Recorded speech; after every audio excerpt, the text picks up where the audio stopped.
Darius Hub.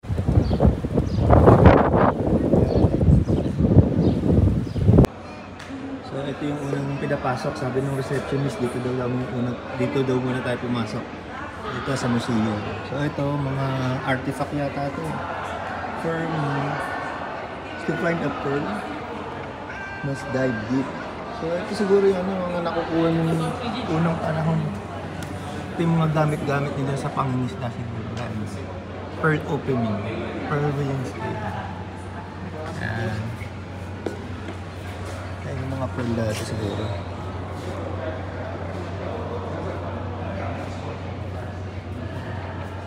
Ayan ang pearls. Pearling box.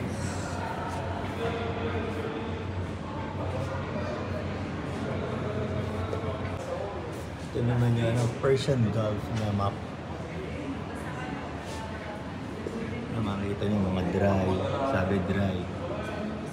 So siguro itong mga may mga parang mga tuldok-tuldok.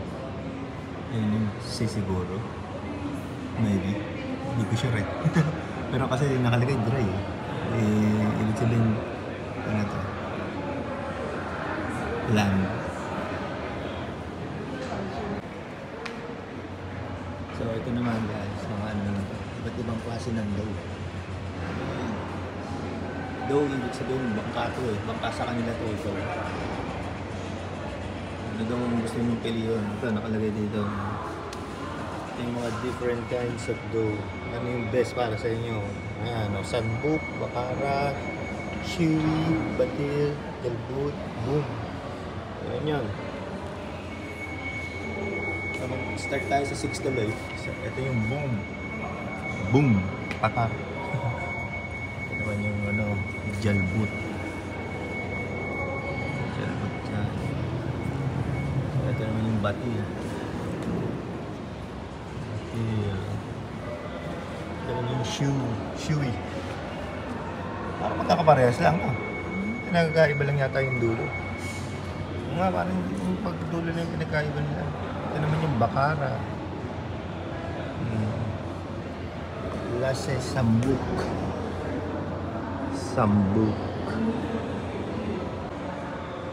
Tapos siya nga pala, ang Qatar guys, ang pinaka main sources of nila rito, resources is oil and gas.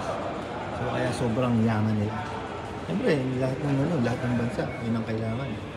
So ayan ang sabi rito, oil and gas in Qatar is a sustainable future. Qatar's gifts from God is being used to build futures that we no longer depend on oil and gas but on new skills and expertise. Hamad Port plays a key role in this sustainable future. Ayan. Ayan. Ano ba sinasabi ko sa inyo kanina na nagsusupply ito ng oil and gas, diba? Pero ito yung pinakamalupit ngayon, yung LNG. World's biggest LNG exporter, supplying 30% of the world's requirements. Pero yun yun, dami no? So yan. Yan yung carrier. LNG carrier yan. Yan. May mga ano na doon sa pinakataas. Deck ba tawag yan? Mga activities. Siyempre, maboboard ka pag wala kang ginawa. Yan. LNG carrier yan. Yun sa ilalim. Doon siguro ginalagay yung mga LNG. So guys, ito naman. Kasi nga dito tayo sa Hamad Port. Ito yung unang cargo siguro na dumating dito. Ito yung record-breaking vessel. At the first time inauguration of Hamad Port, MSC was the biggest container ship ever to berth in Qatar. O, yun na nga. Ito yung pinakamalaking container vessel na nagland dito sa Hamad Port. Para malaman nyo lang pala. Ito, isa sa ano ko eh. Dati ako kasi busy. Yung project namin dati, Hamad Port. Tsaka Qatar Naval Base. Pinaka yung QEZ Economic Zone. Sobrang tagal na itong project na ito, guys. Tapos ngayon, no? Dati puro ano lang to, desierto lang. Ngayon, gawa na. Ayan, guys. So guys, andito tayo sa ano tayo ngayon? Kapitan tayo ng barko ngayon. Maglalaro tayo nito. Steer a container ship in support. Saan tayo, Kap? Dali ba sorry, Yoga? English. Ay, sorry. Nilalaro daw siya. Easy. Easy lang. Hindi nga tayo marunong nito eh. Use the left glass. Use the right hand to stick to screen. Nakakalay pala to. Okay. Babanggaan natin to. Ay, parang siya yung kapitan. Apart daw eh. Ipa-park. Oo. Kanina binangga ako eh. Ay, binangga mo.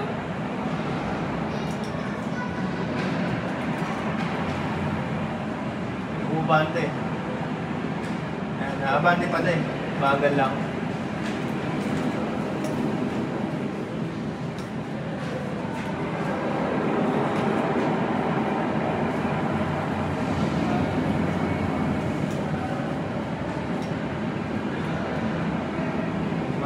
Easy lang to.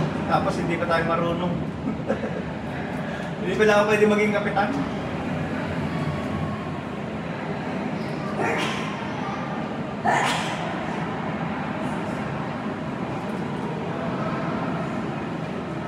Oh, yan na.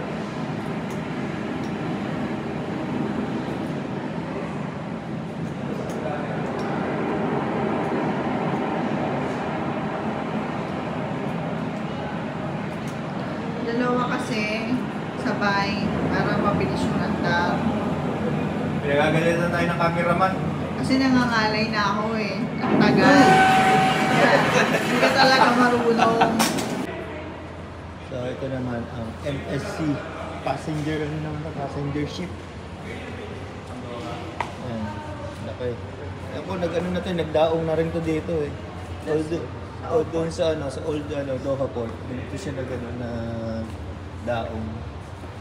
Yan, MSC World Europa. Yan yung haba niya. Cruise of the Sea. Gas powered. Yan siya. Tama.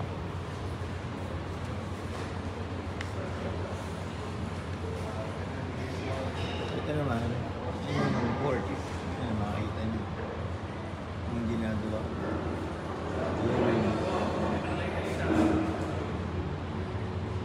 Yan, yung ginawa natin kanina, palpa.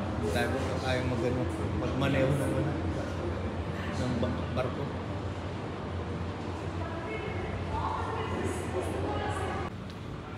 Ito, may patikim na aquarium dito na maliit.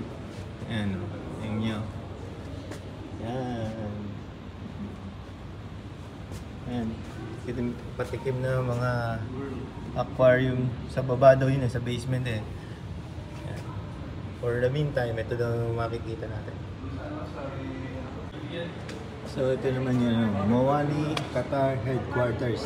Ayan yung building na nasa labas kanina. Ayan, ito yung paint design. Sample, ano ba tawag yan? Ito. Ayan. Kanina nakita natin yan nasa labas eh. Ayan.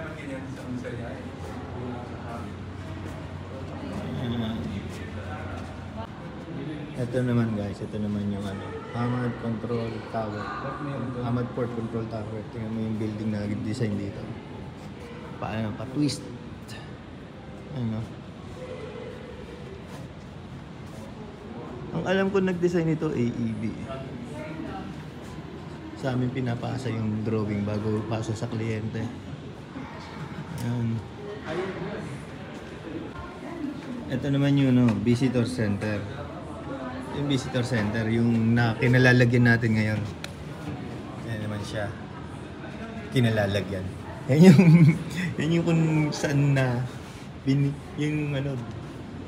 yung building, basta yun, yung building na yun. Ano to? Main switch. Ayun, umilaw ba? Yun nga, umilaw. Umilaw siya. Internal exhibition. Interactive ba to? Saan na internal exhibition? Walang ilaw. Internal building. Hindi rin umilaw. Landscape. Internal roads. Wala. External building. So main switch lang. Tapos ayaw na rin kumana ulit. Ayun. Ayun, umilaw lahat. Tapos namatay. Ito pinipindot ko. Umilaw kanina. Ba't hindi na umilaw ngayon? Yung. So So bali yan yung building na kung nasaan tayo ngayon. Hamad Port Visitor Center. Yan. Ang gulo mo, no? Ang gulo mo eh. Pagpaliwanag. So yan yung container terminal 1 and 2 yan eh. Yan. Bali yung kulay blue, yan yung dagat. So container terminal 1, 2, and 3. Ano ba yung isa? 3 nga ba yung isa? O CGT? Central Cargo Terminal. Kalimutan ko na yung mga tawag eh. Basta ganun yan. Yan yung mga ukon yung mga gamit-gamit. Yung mga container, hindi pala gamit-gamit. Yan. View na yan yung view. Yung buong mapa. Makikita nyo dito.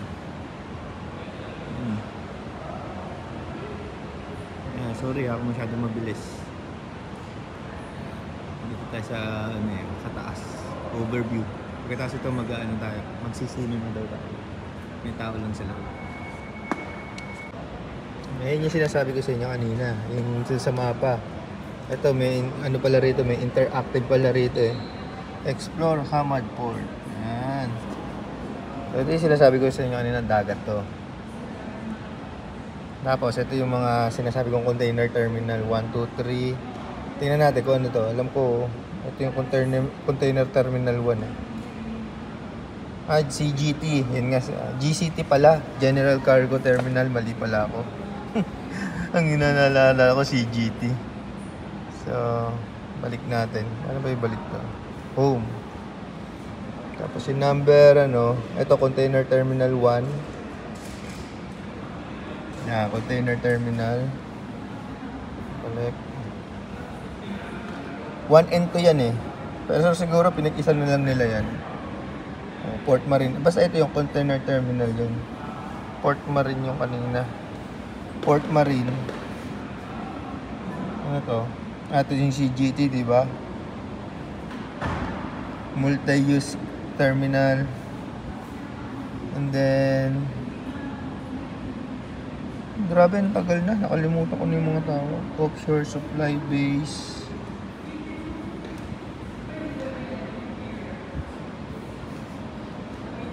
Coast Guard facility.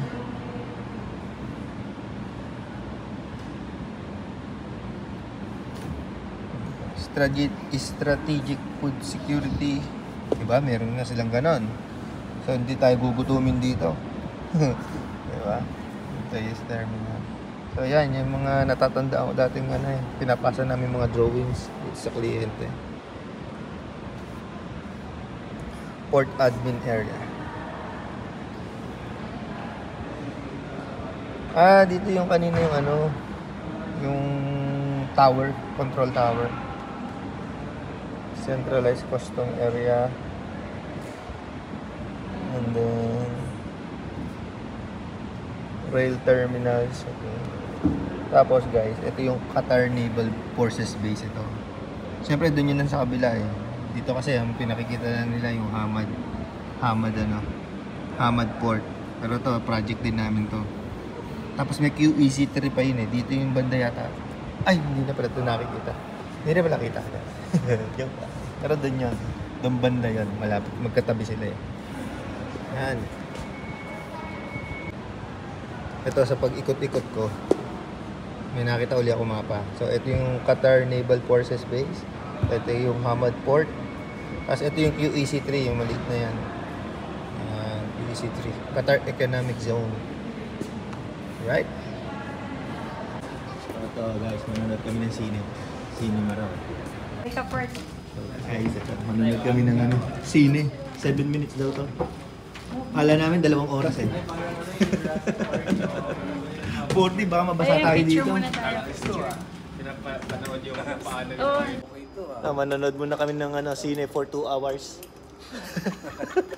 4D. 4D daw to eh. Motion ride. Please fasten your safety belt and remain seated at all times. Put on your 3D glasses and enjoy the show.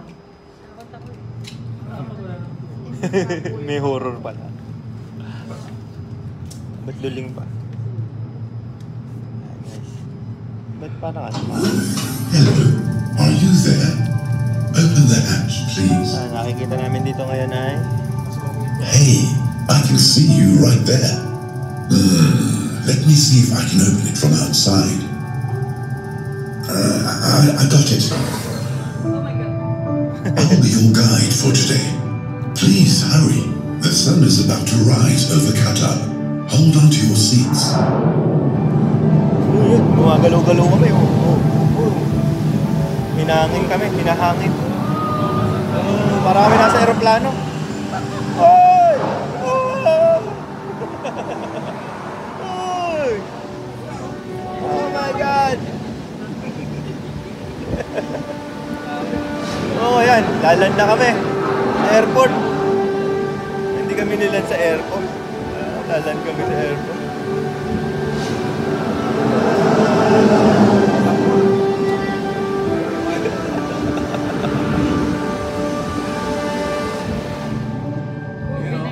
Ayan, binalik na tayo sa Hamad. Okay, tapos na. Hamad Port. Uy. Welcome to Hamad Port. We are south of Doha, the capital of Qatar, inside a state-of-the-art control tower. Since the early 2000s, Qatar has experienced unprecedented economic growth that has transformed the country. Rapid development in infrastructure and commerce led to the creation of this port. Now let's jump into the time portal and take a quick journey into the past to see how this world-class facility was built. As you can see, unlike most seaports, this one is built inland, lacking marine life. Giant digging equipment and explosives were used to complete the excavation. More than 70 million cubic meters of granular material were removed from the pools. Yan, nakita nyo kanina, yan yung project. Land lang siya dati. Uy, uy, uy, uy, uy! The excavation Masabog kami is ngayon. finished. Wow, wasn't that amazing? Amazing. Step back. The basin and access channel will be flooded in exactly 1 minute. Yan, binuksan na yung I'm basin. sorry. Sounds. Yan, mabasa na kami. May lumabas na ng tubig. There is no time to rest. The first cargo ship is about to arrive. Yan na, ginawa na kagad. Wala mo ganun mabilis. Hamad Port is an eco-friendly project, meeting the highest environmental standards. Extensive conservation measures have been taken to protect animal and plant life. Vulnerable ecosystems such as coral, seaweed, and various tree families have been transported to more sustainable locations nearby. This massive port was built in record time and now serves the world's largest ships, enabling billions of dollars in commerce annually. It's distinguished by an array of awe-inspiring features, such as a roll-on roll-off platform that leads to an enormous vehicle terminal,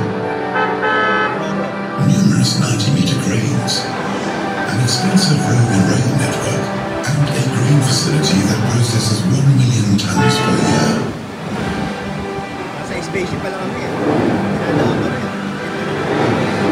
As a global trading hub, Hamad Port fulfills May hangin, may hangin. their lives to ensuring the country's prosperity. Pa namin. From Nilawin. an empty coastline to a sprawling epicenter of global commerce. What a spectacular achievement for Qatar. Thank you for taking this journey. Another ship has just docked. I must go and welcome the crew. Hamad Port never stops. And enjoy the rest of your day.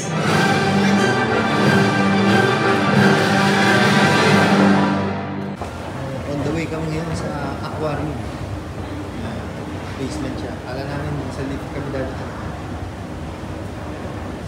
Escalator namin. Welcome. Oh guys, welcome down. Pero susunod ako naman sa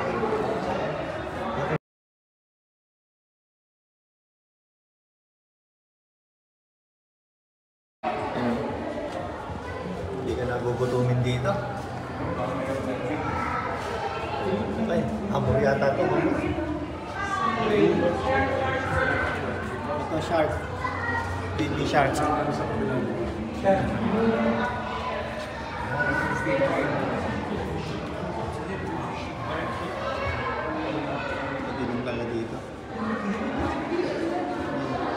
Maliit lang siya. Hindi talaga ng karami pa ng maliit. Aquarium. Magaling siya. Poison sa poison. Hindi siya. Ito, plapla. Hindi naman siya. Ito, janitor to.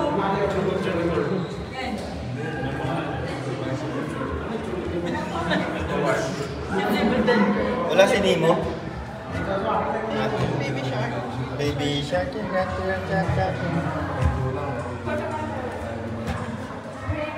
Ayun, stingray. May stingray doon. May mag-picture tayo pala. Ito, stingray. Dali tayo, mga mansi. Lusutan pala siya ng kabila. Iba na nakapansin yun ah. Stingray. So ito naman yung pagpasok pa nung aquarium pa ulit. Yung aquarium pa pala rito ulit. Ito. May fish ba rito? Ito, laki pala nito. Yung fish.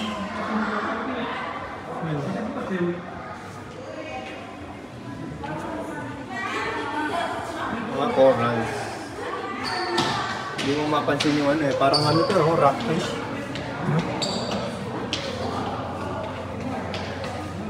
Grouper pala tawag dito. Hamur nga, tama, hamur. Hamur.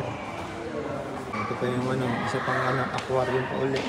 Ito. Oh, yan. Ano? Ulit yan. Ano tawag yan? Katikin ng manipis. Ano dito? Mga eel. Moray eel. Unique anatomy of fish.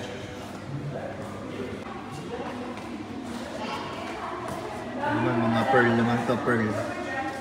Ano, pearl? Pearl. Daming pearls. Hindi natin alam kung tunay ba yan o hindi. Ito naman yung jellyfish. Pag nag-iba kulay nito, mag-iiba rin ang kulay niya. Sure.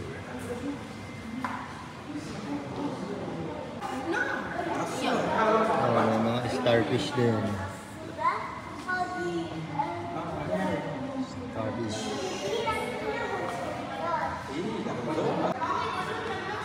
Hey guys, dito naman tayo sa mga maliliit na aquarium. Ano nandito? Si Finding Nemo. Nandyan, no? Finding Nemo. Yan, si Nemo. Pero ang sabi rito is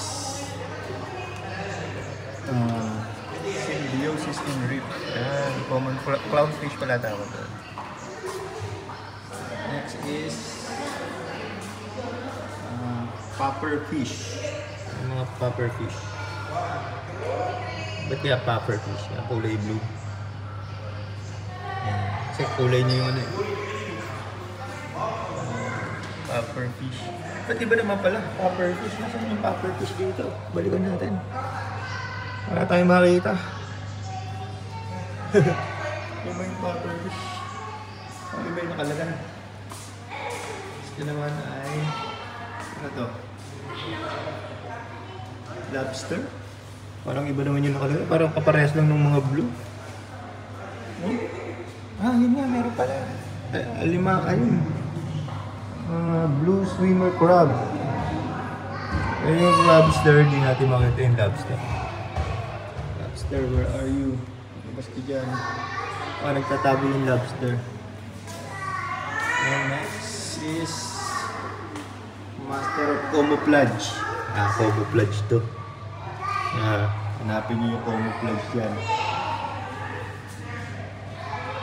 Nakita ko na kanina kasi nakaikot na ako maraming tao kanina. Hindi ko masyadong makapag-vlog ito. Andito yung yun camouflage fish, hindi nagalaw. Master of camouflage. Then next is associated fish. Ito. Crescent moon borers doon siya. Ayan, basta yung tawag. Ayan, kulay dilaw.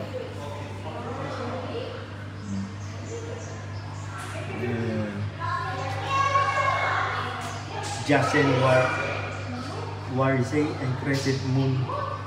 Crescent Moon. Ito, alam ko na ito siguro, no? Seahorse siya. Seahorse. And then, venomous fish. Venomous fish. Oh, nasa na? Mga nagtago na. Yung mga venomous fish. Hello. Yun, nasa taas. Tatago sila sa taas. Hello, dito kayo. Venomous fish. Kasi nila ka ng aquarium. Then, orange pot. At saka Bengal. Nakaano lang sila. Tambay lang. Next is, ito kakaiba to eh. Stonefish. Alam mo, hindi rin nakagalaw to katulad ng ano, nung camouflage fish. Ang lupit no, hindi nyo masyadong halata. Nasaan dyan? Yan no. Kita nyo yung dalawa. Parang bato. Parang bato lang. Yung pa, oh. Ito pa sa baba, meron pa rin dito sa baba eh. Ngayon no. Ito. Yung pala. Ano ba yan? Hindi. Hindi ba to ano? Hindi pala to, kala ko ito fish, hindi pala, coral pala. Ayun yung isa, ayun. Ayun. Para makita nyo, baka nyo hindi nyo nakita. Ayan. Tsaka ito. Next. Last na. This small fish na ito. Goby and dartfish. Goby and dartfish. Ayan. So ito pala yung ano, isang ano ba tawag dito? Daanan. Ayan.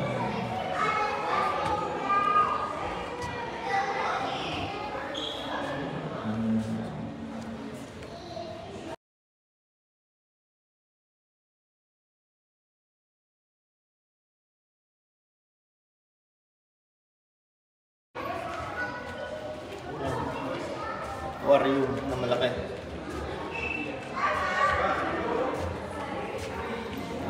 Sa Ocean Park, di pa ako nakapunta ko.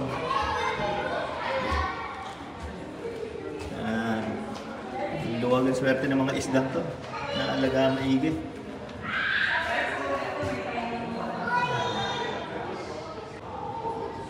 Sobrang madilim.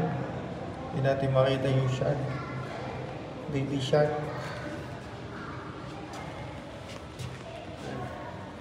Ito shark.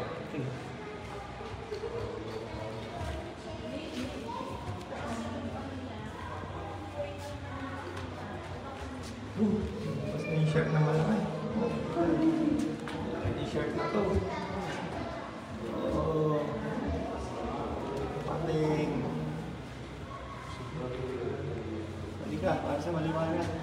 Sa maliwanag, boy. Gusto niya sa dilim?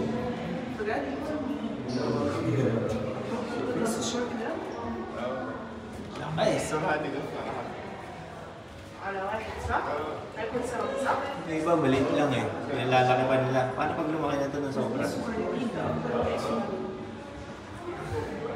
Right. Okay guys, tapos na tayo dito sa Hakata Visitor Center. Thank you for watching. Bye-bye! Darius Hub.